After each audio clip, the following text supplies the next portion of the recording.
this is the idle control module. It's for an 8-cylinder, it's my car. And I have here the overvoltage protection relay.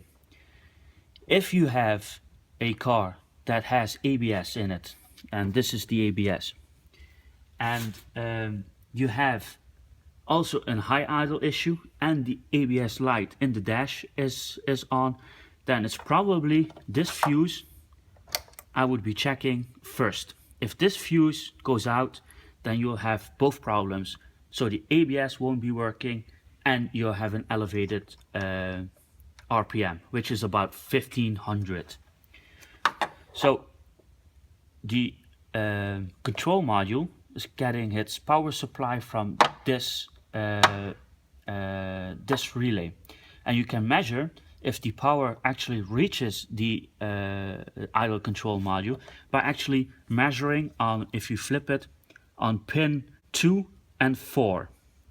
So you put it back in the connector of the car, which is the places behind the dash on the glove compartment side, and you measure these 2 pins. If these 2 pins have 12 volts, then your overprotection relay is working properly. If you do not get to 12 volts, then you do not get to 12 volts here. Then you know your overprotection relay is out. You can actually take it apart if you want.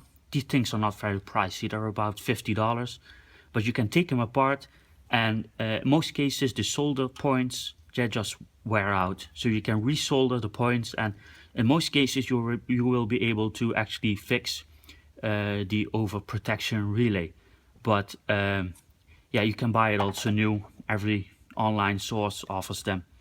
So if you have the 12 volts here and you have the 12 volts here on pin 1 and 2, but you don't have the 5 volts on the control module while the car is idling and causing your high idle, you have an issue. It's either the control module or your wiring.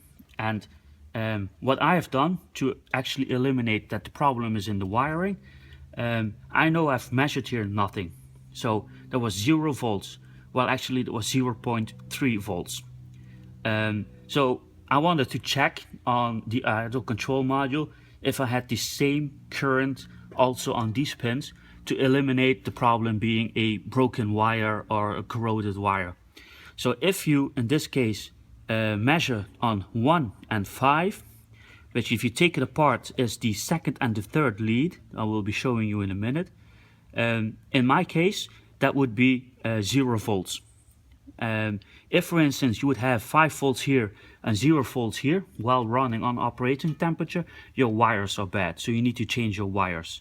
That happens often because if you look at it, these wires here, they run next to the engine, they get corroded, they get broken, and that actually gives you a lot of resistance or even lack of power on this side. The problem is, however, and you can check that very easily, if you have 12 volts on this connector and you actually put the connector back on the idle control valve, it drops way down to 0 volts. So under load it fails. So I've eliminated the idle control valve, is working. You can do that also by keeping it in place, running the engine. Putting a 12 volt source on it will actually cause the engine to stall.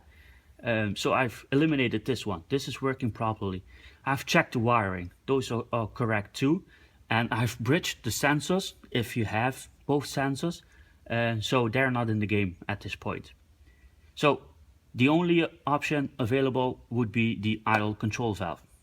So you can buy this idle control valve on eBay for about 150, 180, 250 and so on.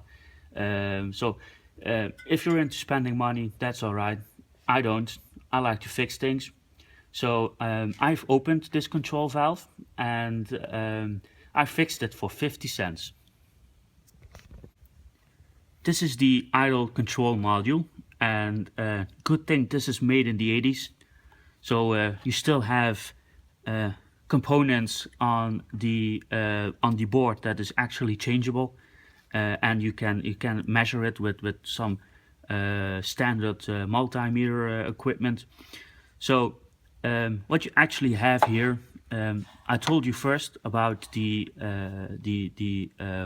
pins 1 and 5 to check if you have the same voltage that you have here, that you also have them on the pins, that you can check them here. So if you have 0 volts there and 0 volts here, your control module is gone dodo, dead as a dodo. So what I've done, I've back engineered a little bit of these connections on the board here, and I found that the idle control valve is being driven by this power transistor, at least I think you call it that.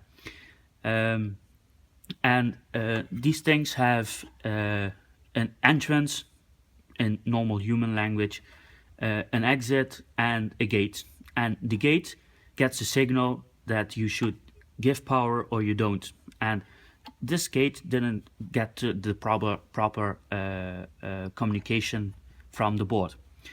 So next thing I've checked were the transistors. Actually, you see here three transistors, 1, 2 and 3. And using the multimeter, you can look on YouTube for instructional videos.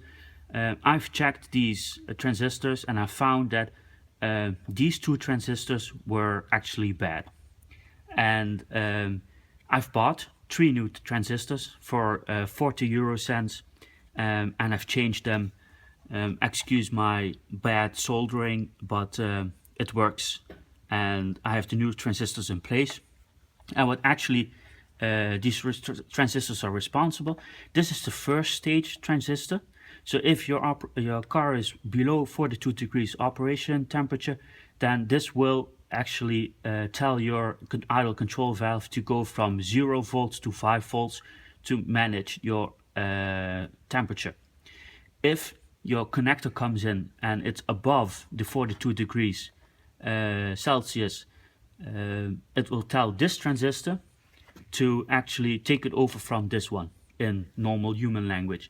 So you actually have two of the main problems within the high idle in the Mercedes is either you have a continuous high idle, which in my case was meant that both of my transistors were bad, but you also have high idle when hot, and then it would be only one transistor with bad, or high idle when cold.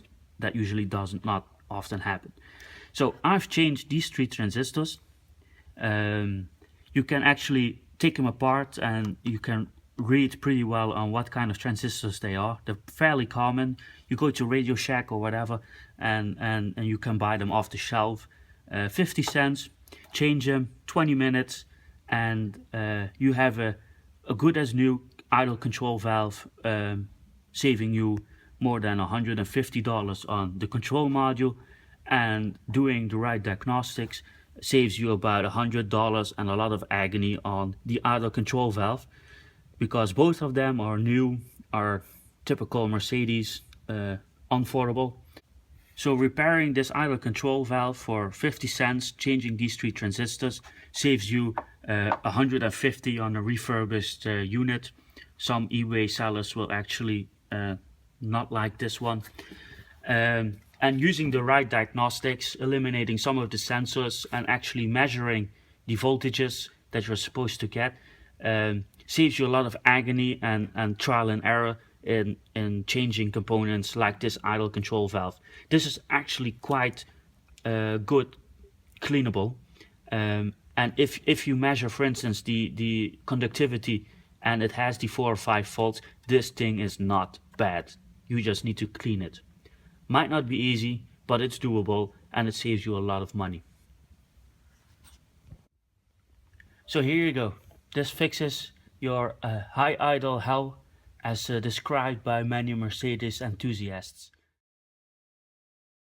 If you found this in any way helpful, or it saves you a ton of money, feel free to donate for the cause. Thank you.